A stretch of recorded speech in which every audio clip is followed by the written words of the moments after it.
हिंदू सनातन धर्म में मनुष्य की शनि ग्रह दशा के दुष्प्रभाव को साढ़े साती कहा जाता है और इसी से प्रेरित होकर धार्मिक कहानी लिखी गई है।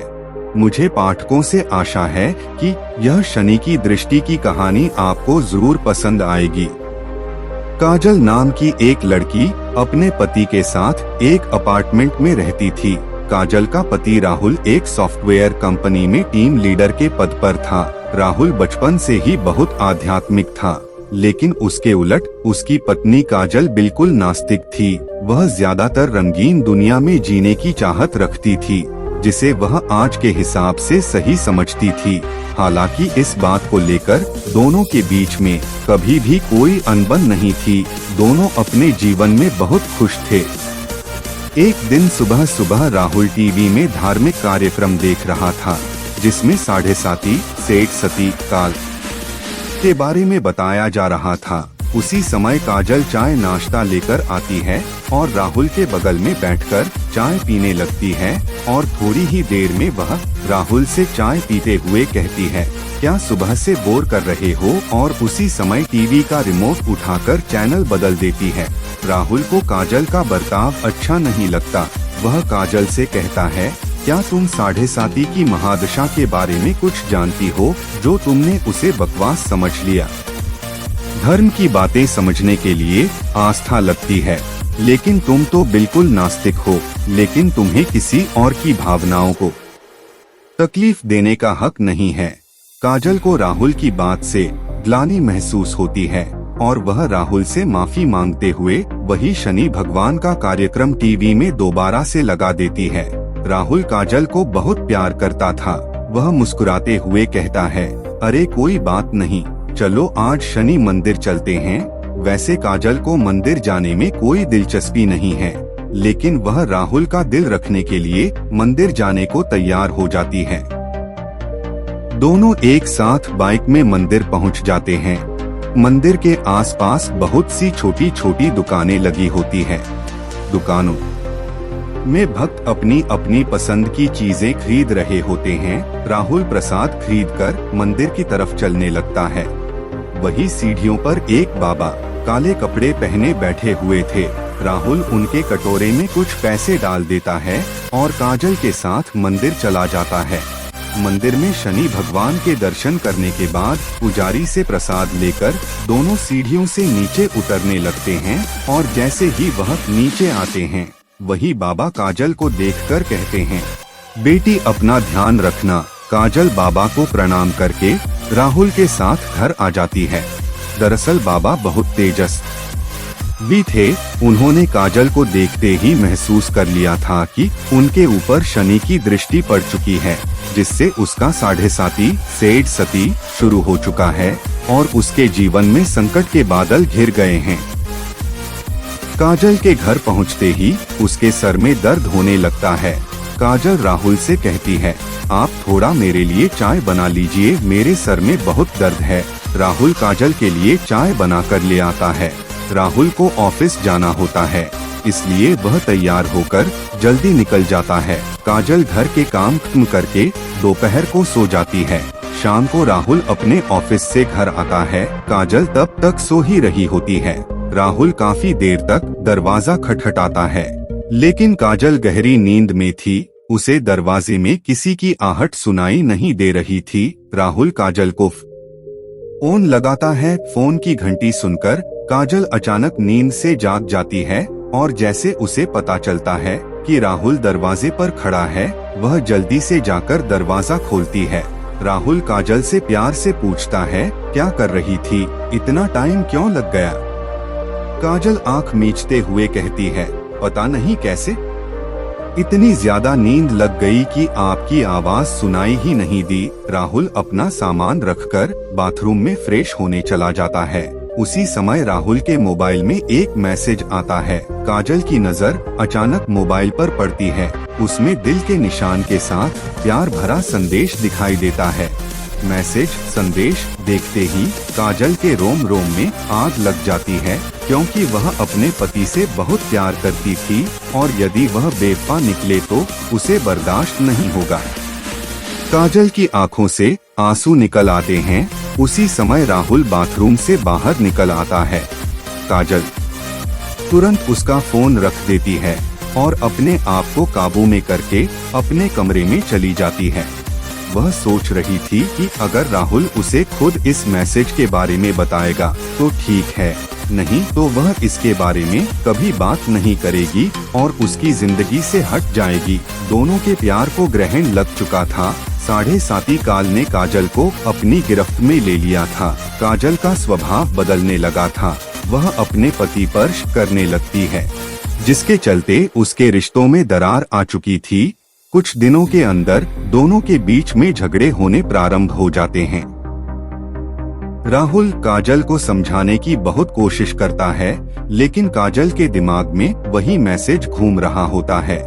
वह राहुल की किसी भी बात पर भरोसा नहीं कर पा रही थी। राहुल काजल को खुश करने के लिए उससे कहता है, चलो मंदिर चलते हैं और वहीं से बाजार घूमने चलेंगे, आज कुछ कपड़े खरीदते हैं। लेकिन काजल गुस्से में वहां से उठकर चली जाती है। राहुल अकेले ही मंदिर चल देता है। राहुल को दोबारा वही बाबा मंदिर की सीढ़ियों में फिर से दिखाई देते हैं। वह राहुल को देखते ही उसे अपने पास बुलाते हैं। राहुल हाथ जोड़कर बाबा के सामने जाकर खड़ा हो जाता है। बाबा कहते हैं, बेटे तुम्हारे जीवन में संकट दिखाई दे रहा है, क्या तुम ठीक हो? राहुल कई दिनों से काजल से परेशान था। वह बाबा के सामने बैठकर अपनी समस्या बताने लगता है। हालांकि बाबा काजल के 7.5 सती योग के बारे में पहले से परिचित थे, इसलिए वह राहुल को काजल के ऊपर आए हुए संकट के बारे में बता देते हैं और कष्ट से मुक्ति के लिए उपाय बताते हुए कहते हैं कि तुम्हारी पत्नी को शनि भगवान की विशेष पूजा करनी होगी, जिसके बाद वह सामान्य स्थिति में आ जाएगी। राहुल भगवान का दर्शन करने के बाद घर पहुंचते ही काजल से कहता है, आज मंदिर में वही बाबा जी मिले थे। उन्होंने बताया कि तुम्हारा 7.5 सती योग चल रहा है, इसलिए तुम्हारे जीवन में चिंता बनी रहती है। तुम शनि भगवान की पूजा करो, उससे सब ठीक हो जाएगा। काजल अचानक राहुल से कहती है कि मेरी समस्या की वजह तो तुम हो। राहुल पूछता है, कैसे? लेकिन काजल बात को यहाँ वहाँ घुमा देती है। राहुल काजल को इस बार जोर देते हुए कहता है कि हर शनिवार को तुम शनि भगवान की पूजा शुरू कर दो। लेकिन काजल राहुल को मना कर देती है और गुस्से में कहती है, तुम मुझे किसी काम के लिए मजबूर मत करो, मैं इन सब बातों पर विश्वास नहीं करती। राहुल को समझ में नहीं आ रहा था कि वह अपनी पत्नी को शनि के प्रकोप से कैसे बचाए। वह दोबारा मंदिर की तरफ जाता है और बाबा को ढूंढने लगता है, लेकिन बाबा वहां से जा चुके होते हैं और अब वह अगले हफ्ते यानी अगले शनिवार ही यहाँ आएंगे। राहुल के पास तब तक का वक्त नहीं था, क्योंकि वह समझ चुका था कि अगर यह सब ठीक नहीं हुआ तो काजल और उसका रिश्ता टूट जाएगा। वह काजल से बहुत प्यार करता था, वह उसके बिना जीने की कल्पना भी नहीं कर सकता था। राहुल मंदिर में पुजारी जी से बाबा के बारे में जानकारी लेता है, लेकिन पुजारी जी को बाबा के बारे में कुछ पता नहीं था। वह कहते हैं, बेटा मैं यहाँ सुबह से आता हूँ, लेकिन मैंने आज तक किसी बाबा को सीढ़ियों पर बैठे नहीं देखा। पता नहीं तुम किसकी बात कर रहे हो। राहुल को ताज्जुब होता है, क्योंकि वह 2 बार बाबा को मिल चुका था। वह शनि भगवान के सामने हाथ जोड़कर कहता है, प्रभु मुझे बाबा से मिलना है। और इतना कहते ही राहुल मंदिर से नीचे उतरने लगता है। अचानक सीढ़ियों में उसके सामने बाबा प्रकट हो जाते हैं और उसे एक शनि भगवान की मूर्ति देते हैं और कहते हैं, इसे अपने घर में रख लेना और इन्हें तेल से स्नान कराना, तुम्हारा कल्याण होगा। और इतना कहते ही बाबा अचानक राहुल के सामने से ओझल हो जाते हैं।